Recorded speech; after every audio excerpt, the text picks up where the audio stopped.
Hey, hey, hey, hey, hey, hey, oh.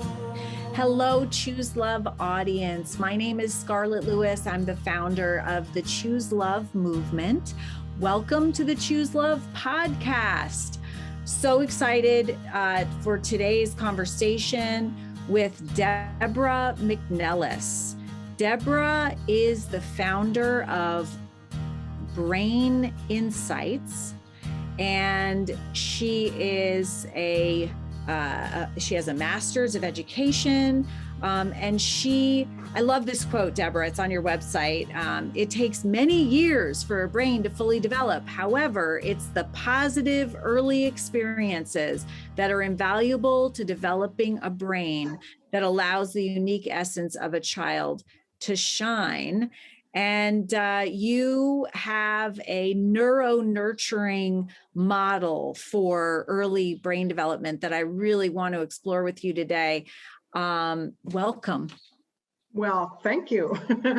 Such a pleasure to be here, to connect with you, to support the ChooSELove movement and be involved with it. It's just a pure pleasure. Thank you. We were introduced by Marlene Cover, who is the founder of Parenting 2.0, and I thank her so much.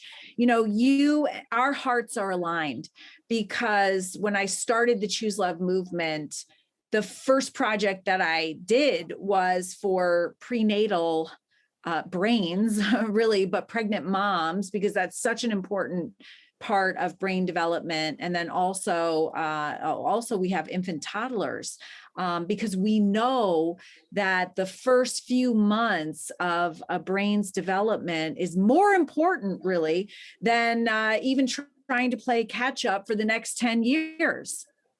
You got it. Exactly. It's so true. Yeah. So that quote that you brought up is just putting a spotlight on that importance, that, you know, a child is born with this beautiful essence of who they are with a very undeveloped brain. And we get the opportunity, because we understand how brains develop, we now know that we have the opportunity to have that positive influence in those most essential months to have a positive impact on overall well-being. Isn't that beautiful? And, you know, I think of myself as a brand new mom. I knew nothing. I mean, I wasn't thinking about brain development. And I think about some of the choices that I made when I was pregnant, and some of the environments that I was in, even my home life was at the time very stressful.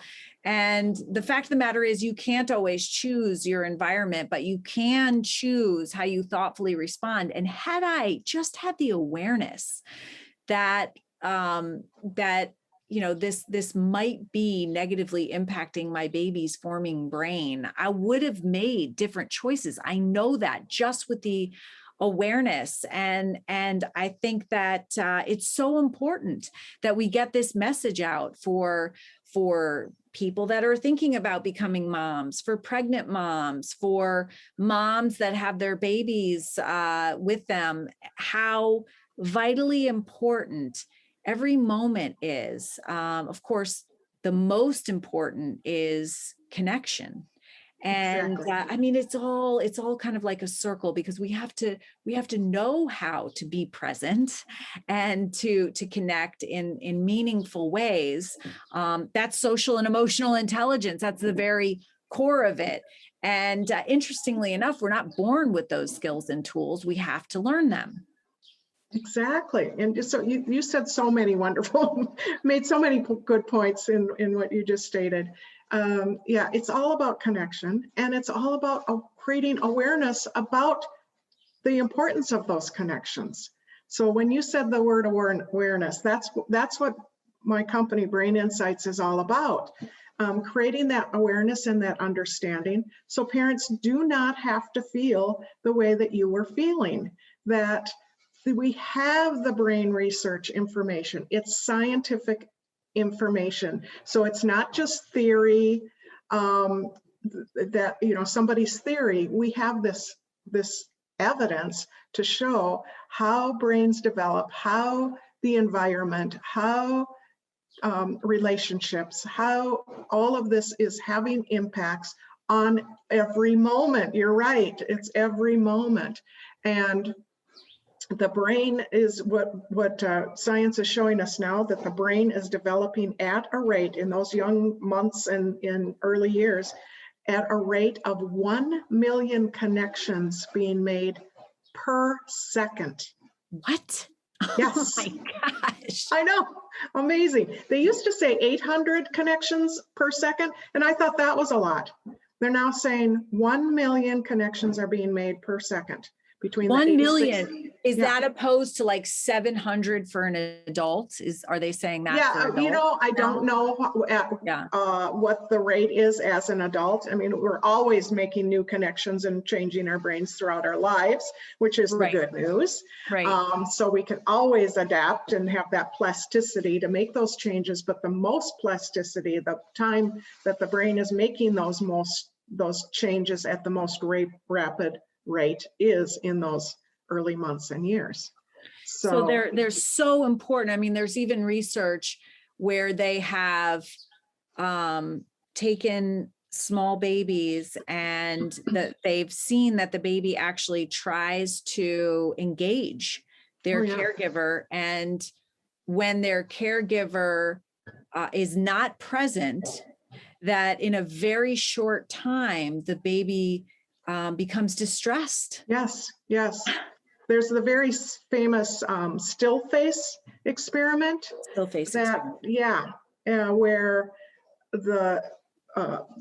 when doing the experiment, the parent and the child are doing interactions, and the baby's doing their cues, the serve and return. So the baby's doing their cues, and the parent is responding, and this is the natural way of this occurring, and the healthy way. So that give and take, serve and return. But in this experiment, they asked the parent to just do a non-reactive face. They call it the still face. No response, no expression, no anything. And that baby just, like you just said, gets very distressed, dysregulated, and tries to get that parent engaged. And when they can't, they're just like I said, they just become totally dysregulated. And so then the experimenters asked the parent, now you can go back to engaging with that child. And initially, sometimes those babies it'll take a bit for that baby to get back. So it's all about co-regulating. Babies' brains are so immature. Well, young children's brains are so immature that they need the adults in their lives to keep them regulated. So the adult brain and presence, like you use that word, is so critical to helping them calm down from big emotions that they don't know how to deal with yet. And the last part of their brain to complete development is called the prefrontal cortex. And that part of the brain doesn't complete development until about the age of 25. So the adults in children's lives need to understand this so that they can be there for them, provide the empathy and the calming reactions and response. So the parent needs to use their mature prefrontal cortex to keep themselves calm, to be what the children need. And having this understanding makes all the difference for the parents. It's incredible. And while you're talking, I'm thinking about, I'm just so thankful that cell phones really weren't a thing when I was raising my kids. Yes. In fact, I remember the day that I realized that I spent more waking hours at work during the week than I did with my kids. I was a single working mom, and I literally that day took the TV and brought it to Goodwill. Wow. Because I didn't want to have that distraction, And I Yes. just I knew every moment was precious and I wanted to be there with my boys. Thank goodness. But I wasn't at the time thinking brain development. And now we have this, and it's an addiction for me, at least. Yeah. This phone where, I will be going out to dinner and I'll look at the table next to us and I'll see these two beautiful children sitting with both of their parents, which is pretty amazing. And the kids are on their iPads and the parents are on their phones. Yes. Nobody's communicating.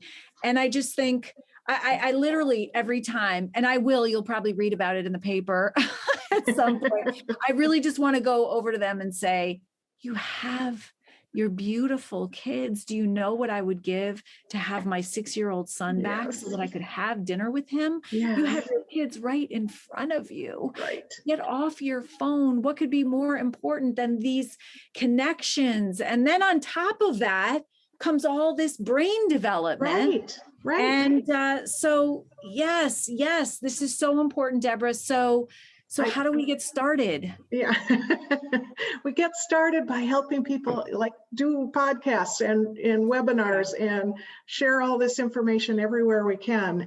In fact, I have told you this story that the night of the Newtown shooting, I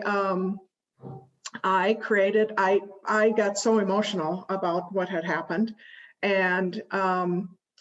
and I created that night. I thought I have to do more. We, collectively need to do more, but I personally have to do more. I have to get more of this information out there so that we can prevent issues where individuals are feeling like they need to go shoot up a school or anywhere, and so I sat down and I created a program that I call Creating Great Connections. And I love that you use that word, connections, because it's called Creating Great Connections, with the idea of going to communities, pulling communities together, which is creating great connections within the community to support creating great connections within the brains of children in that community. So that's one thing that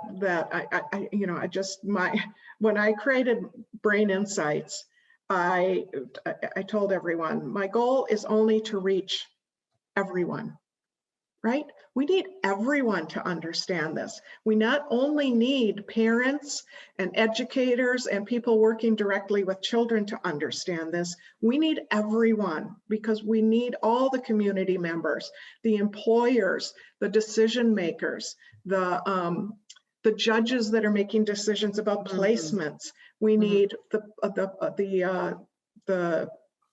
politicians that are deciding on policies that can support children and families. We need, we just need everyone to have this understanding, and the voters.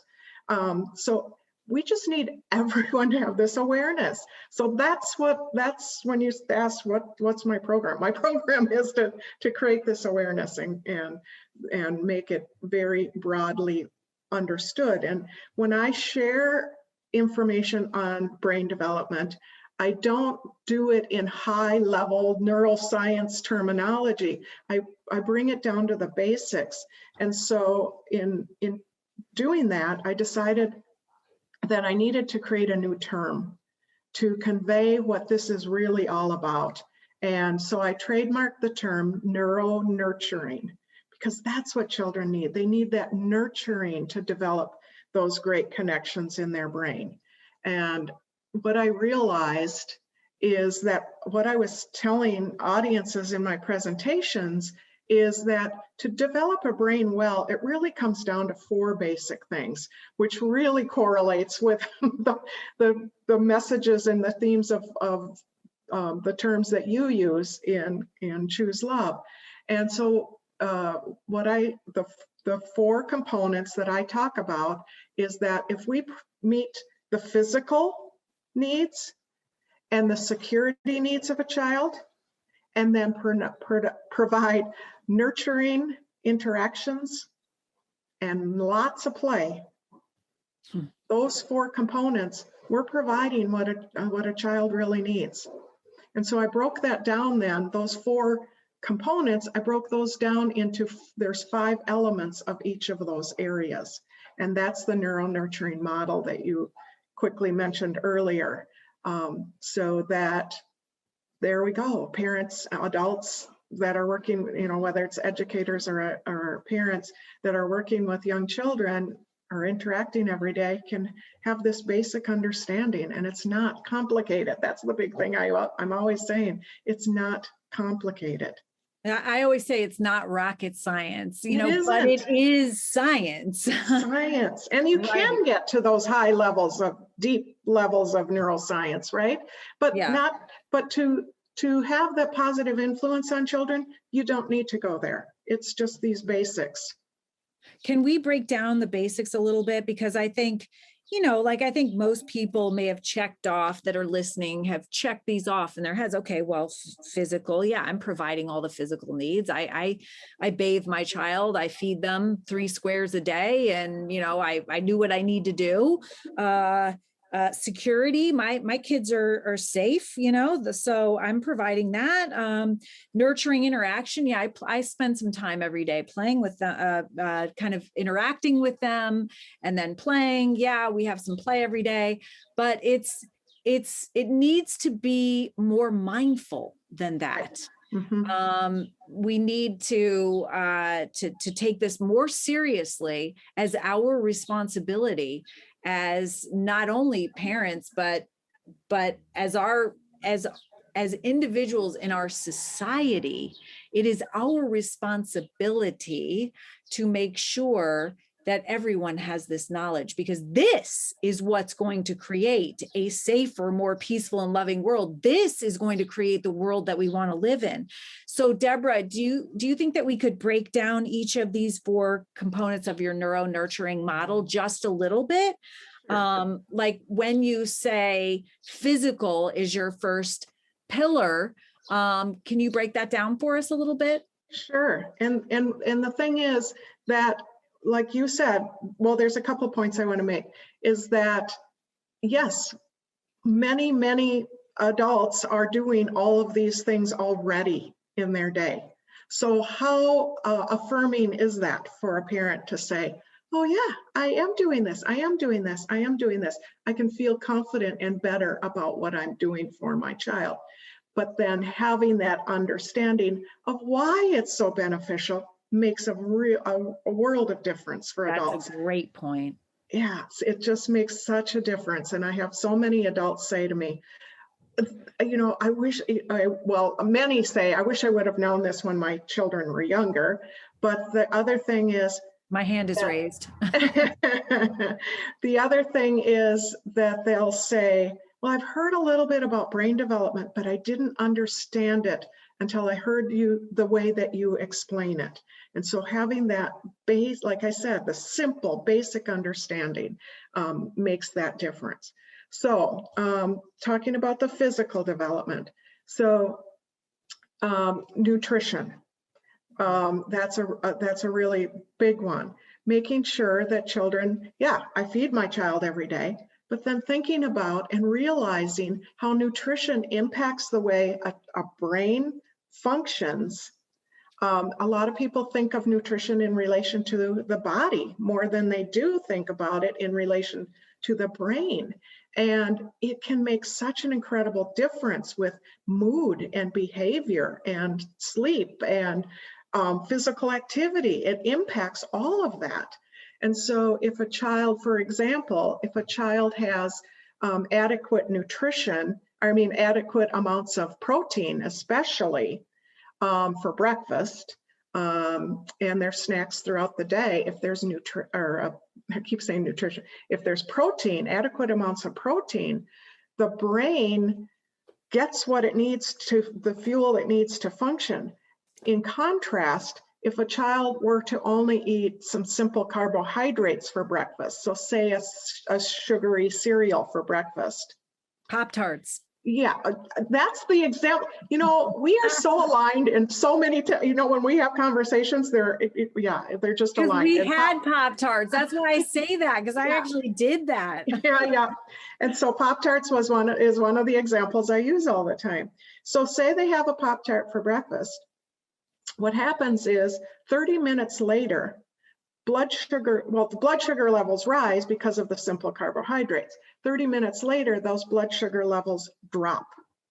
And the way I explain it is the brain says, I needed fuel to function, but this is what you gave me. I can't function on this. So what it does then is it releases cortisol, the stress hormone, because it doesn't have what it needs. Yeah. So then the child feels agitated and might be aggressive, might be hyperactive, in just crabby mood. I'm the same way. I mean, it's the same for adults. If I eat a donut for breakfast, or I'm ugh, an hour later, I'm a mess, and you can't focus and you can't pay attention. You get brain fog, and like I said, a child might be fidgety and aggressive and agitated and all of that just because their brain isn't getting the fuel it needs to function. Now the stress hormones are activated and that's all going on. And they have an immature prefrontal cortex, which eventually when it's mature will control help to control all of that. But they're still developing that area of their brain. So they don't have the ability to control all of that. So if the child does have scrambled eggs for breakfast, for example, what happens is the brain gets what it needs and it releases instead serotonin, the feel-good chemicals. What a difference. 180. Yeah, exactly. They can pay attention, they can focus, they feel good. And not just and this isn't just for kids, this is for us big kids as well. Exactly. It applies to all brains of any age, but at least adult brains have that prefrontal cortex that you can have somewhat overriding all of that that's going on. But you have, a 6-year-old in first grade, and it's hard to focus and pay attention and sit still and all of those things that are expected of them. And I could go off into that realm of understanding brain development with what we expect of children in school settings. But right, good point. And I know probably like me, other people are thinking of adults that don't have the social and emotional intelligence to override the negative impact of that Pop-Tart. Yeah. Yes, exactly. And so in my presentations, I go into a lot more detail about that area not being developed as well as possible because they didn't get the optimal experiences in the early years for that high level of social emotional development. Right. Amazing. Okay. So let's go down into number 2, security. Security. Yeah. Well, obviously we want children to feel safe. They need to be in environments that feel safe. The brain is always unconsciously, and this is with adults as well, throughout our lives, our brains are always unconsciously scanning the environment for safety. We're scanning the environment for the environment and the people in it for safety. So that's the job of the brain, to keep us alive and keep us, safe. So it's always on this alert. And so we want to make sure that the people in the environment and the environment itself is safe. So along with that, but we need to be careful when we say safe, because we don't want to create that overprotective situation that parents are not allowing children to do anything that they might feel is risky, or we need to allow children to take some risks and challenges also, but within that safety. So if you picture like That's a An really eight- good point. Is that called like, that's lawn, where are we now? Are we lawnmower or helicopter or? Right, right, exactly. Yeah. So if you picture, say an 18-month-old, an 18-month-old is at that stage of toddling around, and they should be, if they've had healthy, secure attachment in the early months of their life, they should be at the stage of exploring and getting into everything. That's what they should be doing at that stage. Well, but they don't know what everything does and what all these, risks might be. So they're going to try climbing up on this, and this might not be a safe thing. So yes, they need that adult present to allow them to climb on, the safe things, but and allow them to try out these things. So, but a child of that age is going to check in with you. Can you picture that? Like an 18-month is going to go off and explore, but they need to come back and touch back. They might just come back and grab your leg or want to be held for 2 seconds, and then they want to be off again. Or even look back to make sure that you're watching, right? Exactly. Yeah. So that's part of that security, that they know that you're there, but you're allowing them to explore and do what they need to do, but you're that safety area. And again, it's that presence, it's that consistency, it's that reliability that you're giving them that cultivates that sense of security within them. Exactly. Those are other elements that I have under the security category, that the brain thrives on routine and consistency. And consistency can mean consistency within your day and having a regular routine. It also is consistency within relationships, that they know that if I do this behavior, this is the response I'm going to get. If I come up and I need a hug and I need, to do that touch base thing, that I'm going to get a positive nurturing response from this person. If they sometimes get this nurturing response and sometimes they're rebuffed, that brain doesn't know what to connect. Sometimes this person's nice to me, sometimes they're not. I don't know if I can rely on this person. So that consistency is a really important part of it. And that's all based on the parents or the caretaker's social and emotional intelligence, whether they're able to provide that regardless of what's going on in their lives, whether they're able to manage their emotions and be present for that child in a positive way. Exactly. What's the magic number in positive psychology? Is it 7 positive encounters to every 1 negative? Yeah, something like that. I don't have that number in my head, but yes. I think that it's I think technically, I know Barbara Fredrickson in her book, Positive Psychology, Positive Intelligence, said 3 to 1, but I think for kids, it's actually 7 to 1. That means that for every negative experience, they need 7 to actually make up for that as far as brain health. And I remember interviewing our early childhood development specialist, Lisa Swain, that actually is responsible for our infant toddler program. And she said she used to stand at the back of the room, think about whether you'd want Lisa in your classroom, and she'd listen to the educator. And so for every negative response, repercussion, discipline, she would hold up a red flag.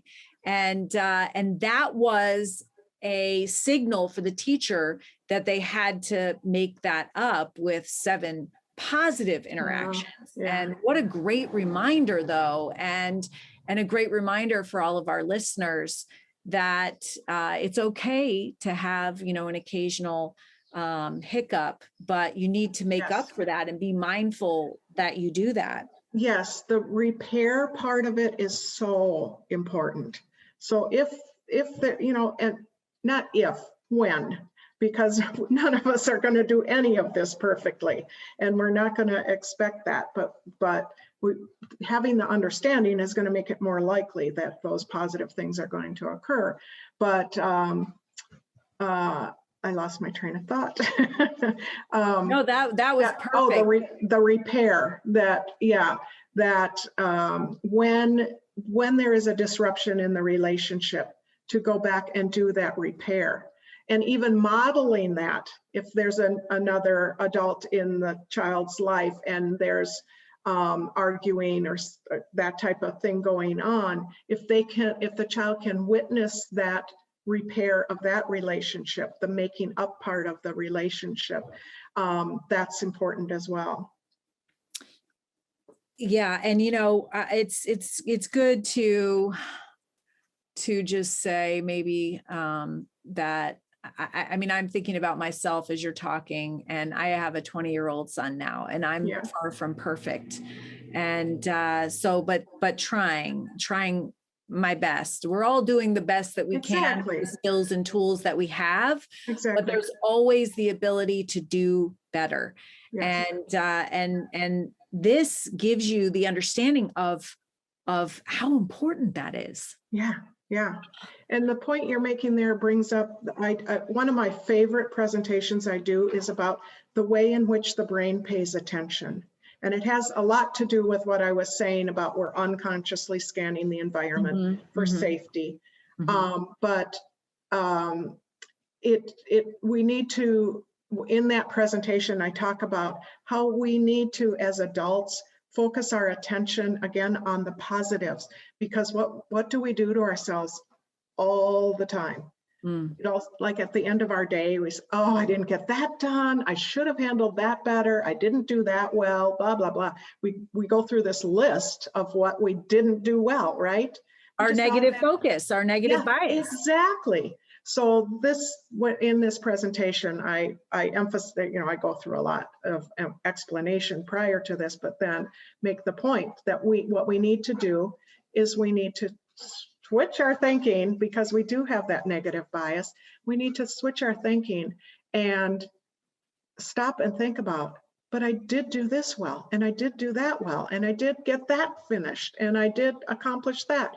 And let ourselves look at those positives so that we're not beating ourselves up so much. And what happens is when we start to go one direction, our brain starts searching for whatever is going to support our belief. So if we're feeling like we're a lousy parent, guess what? Your brain's going to start searching for evidence of incidents to support that belief. Oh yeah, see, do you remember when you did that and did that and did that? Well, turn it around and think about, well, yeah, but I did do this, and then let your brain look for all those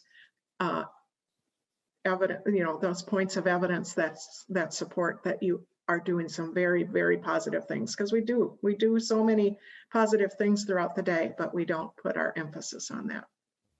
I love that. And that's actually how the ChooSELove movement started. When I got up in front of the congregation, said that we need to wear our thoughts, and that we can choose loving thoughts over angry thoughts. Exactly. And okay. Yeah. So number 3, nurturing interactions.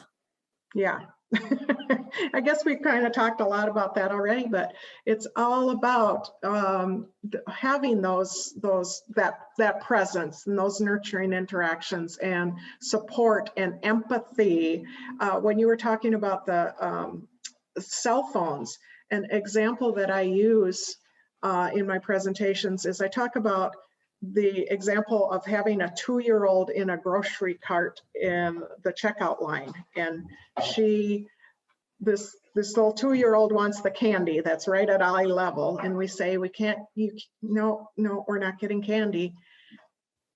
Well, she doesn't have the ability, her prefrontal cortex isn't developed enough for her to handle those big emotions she has right now, because you said no, you can't have this candy, and she has all these big emotions about it.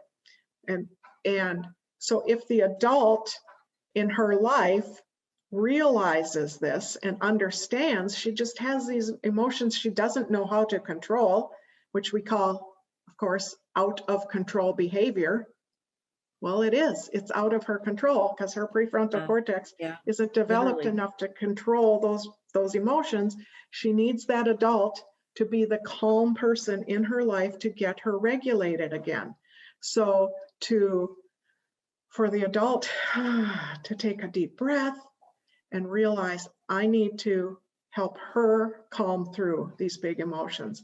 And by doing that in a nurturing way, by empathizing, I know it's so hard when you can't get what you want, isn't it? And it makes you mad and it makes you sad when you can't have, when I said you can't have the candy, so all of that nurturing and that empathetic responsiveness makes the difference. And so what I always say after making that explanation, I always say, and the last thing you want to do is hand them a cell phone to try to calm them down. Because what happens is, why that's so easy. It's so easy. It's so easy. And it works. It calms them down. But what happens is they miss that opportunity of that relationship, that nurturing interaction that lesson for her brain to make the connections from the experience. It's, those million connections that are being made each minute are made based on experience. So if she's having that experience of that reciprocal, nurturing, interactive relationship, that's making connections in her prefrontal cortex, so she'll be able to regulate ultimately. So handing her the phone does just the opposite. It doesn't do the opposite. It misses the opportunity to make those connections. And taking it one step further, I think that sometimes we pay attention to our kids when they misbehave and when they're acting the way they should and they're quiet in their rooms doing their homework or even on a device. We're happy because we're busy doing other things. And we have to be aware that we want to reward good behavior. Yes. And over and above punishing bad behavior, Yes. And make sure that, you're talking about that 7-to-1 ratio, make sure that if we do have to talk to them about something that they did, that we compensate that with 7 positives. Exactly. And that's so important, because then the child will learn, so the only time I'm going to get my parents' attention is when I misbehave. Yep. So I'm just going to misbehave, because we crave that attention, and it gets to the point where we don't care if it's positive or negative. We just need attention. We need connection as human beings. We do. We're biologically designed for connection. So, yep. And you picked the key word there. It's all about attention. And that's why that's my favorite presentation. And it goes back to giving that attention when they're doing the positives. You are so right. And I'm a big advocate for not using praise.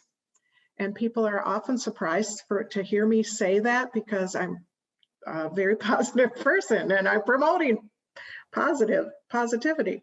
But I'm not a supporter of praise, because when we use praise, when we say, oh, you did a good job on that, or, like a child brings you a drawing that they've done and they bring it up to show you, and our natural response is, oh, that's beautiful. Oh, good job, right?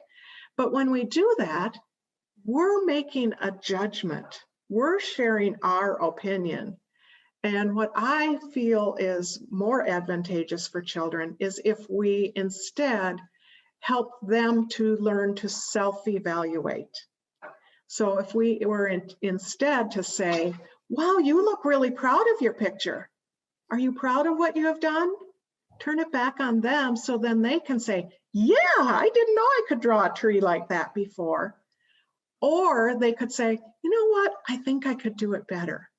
And so if we just say good job, we're setting the bar right there.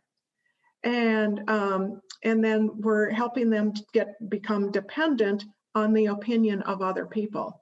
And what we'd rather have them learn to do is self-evaluate, as I said. So, yeah, that's a really great point.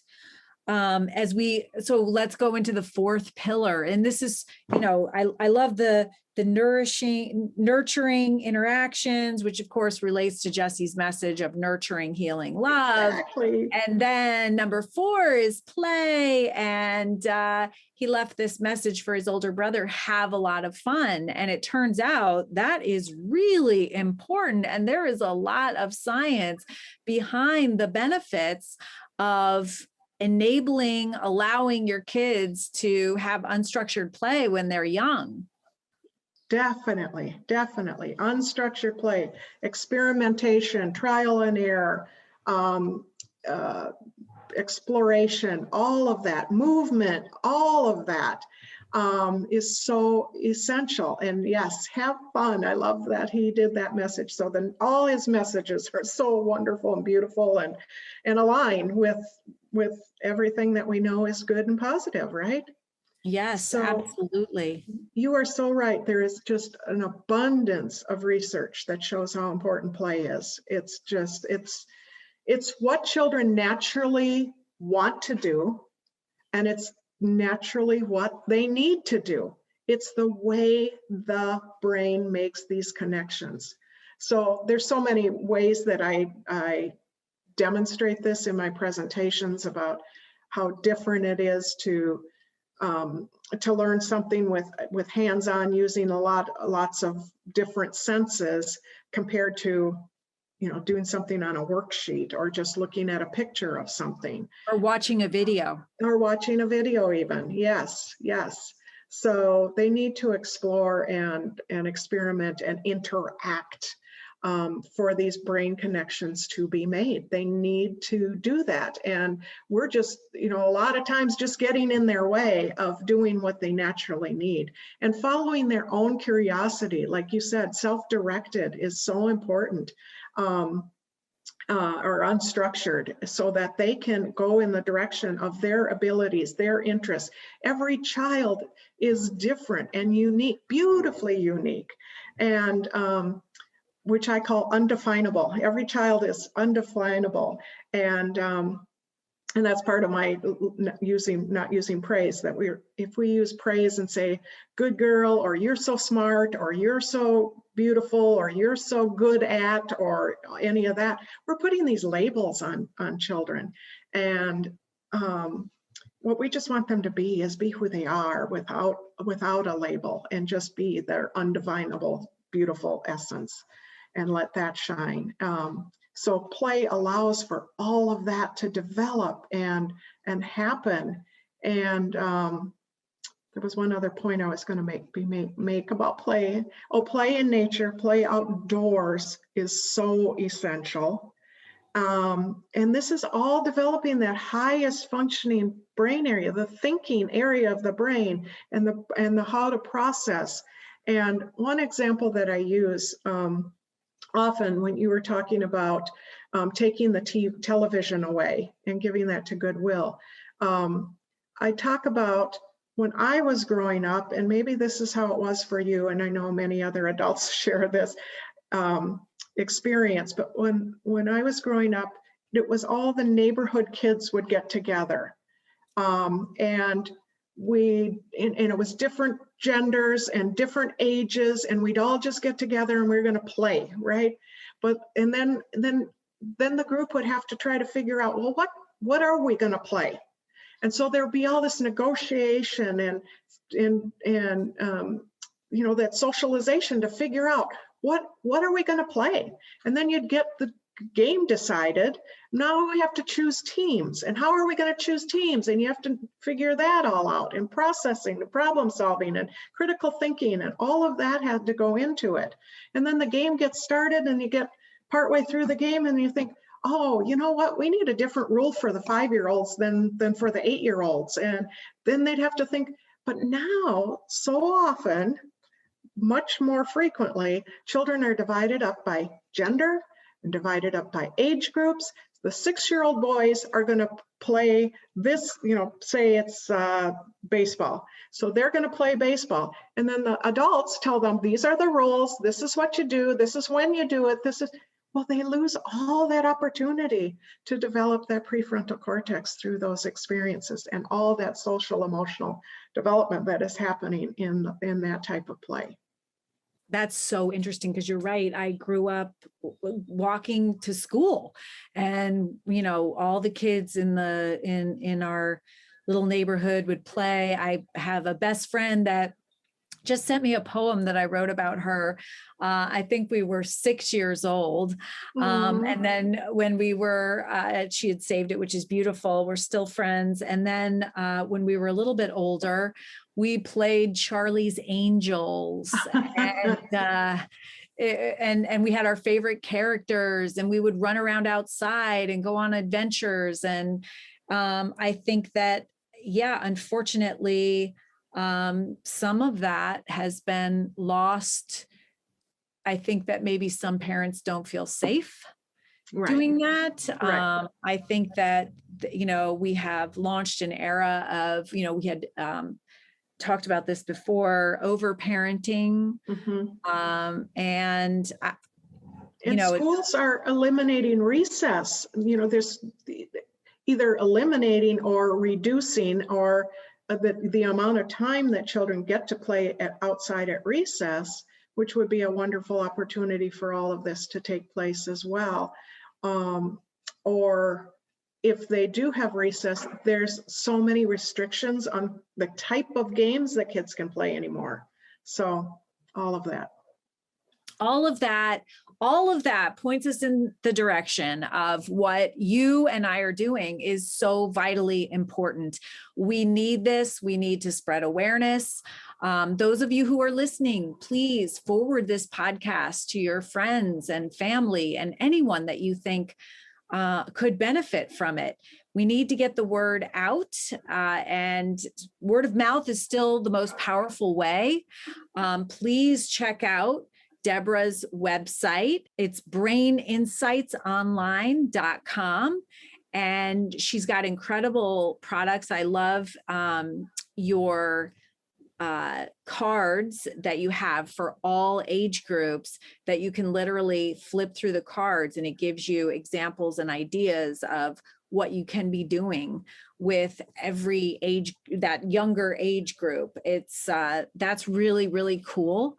And we just appreciate you so much, Deborah. We're really excited to partner with you and move forward in getting this essential information out to our audiences and across the country and world, and helping create that world that we all want to live in. Exactly. So it's just, it's beyond pleasurable to be connecting with ChooSELove, because it just aligns. ChooSELove and Neuro Nurturing. Neuro Nurturing a child is going to allow a child to choose love. So it's just perfect. Exactly. Well, thank you, Deborah, for choosing love. And thank you, audience, for choosing love. And we will see you next time. It's all part of us.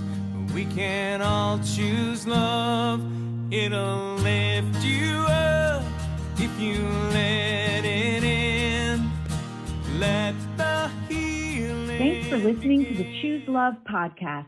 Our positive, empowering messaging is reaching millions of people all over the planet. Join the worldwide movement to choose love. Our programming is in over 10,000 schools, homes, and communities across the country, in every state and over 112 countries and counting. We're giving individuals of all ages the essential life skills they need to flourish. You can be part of the solution too. We have sponsorship opportunities available that help support us and enable you to share in helping create a safer, more peaceful, and loving world. Contact me on our website, ChooSELoveMovement.org.